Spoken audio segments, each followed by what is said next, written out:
你告诉我要解决什么问题？老师，我女儿咳嗽。我现在看到那个呃，在广东那边一个大雕像立在那边啊，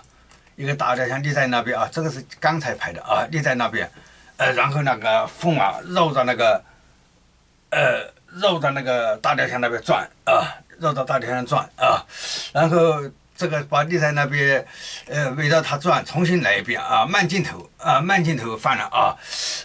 风在一个地方旋转啊。前面两例临牌当中说，在乘到台风的时候，就地上出现那个圆的一个大洞啊，巨大的洞啊，在海边上产生一个，这个是前面的临牌啊，产生大洞以后，然后就是然后这个作为一个地基这个圆洞作为地基然后大雕像立在那边告诉这个，现在看到的是这个过程呢，那个地基做好了以后，然后那个趁着台风把一个大雕像慢慢从空中下来了下来就放到那个地基那个地方放下来，就在风里边，风在转大雕像没转稳稳当当就下来这个同上一例就连贯起来了风在旋转的时候，一个大雕像就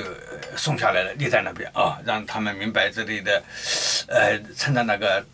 大台风的时刻，然后大家放下来，让他们这个认出来他们那个前因后果讲到了，我早就讲了这个大台风到那边，再让他们明白这是谁，再让他明白以前是怎么来迫害人的本来要把外星人传递那个因果报应的事还有那个外星人存在这样的事情，还有外星技术什么之类的，全部被他们打击掉了所以这次要让他们明白、清楚的知道这个事，同前面两例是对应的好，好好，那个是大风大风就相当于送下来的时候，在旋转的时候，大雕像的嘴巴那边嘛，也要靠风放才慢慢放下来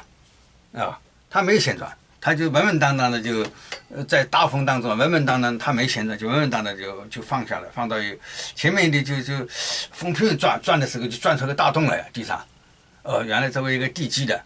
里边就外星人趁机送那个坚硬的东西过来做地基，然后那个立在那边了当然没讲那个过程现在看到过程呢，稳稳当当立在那边送下来，是这么一个事好。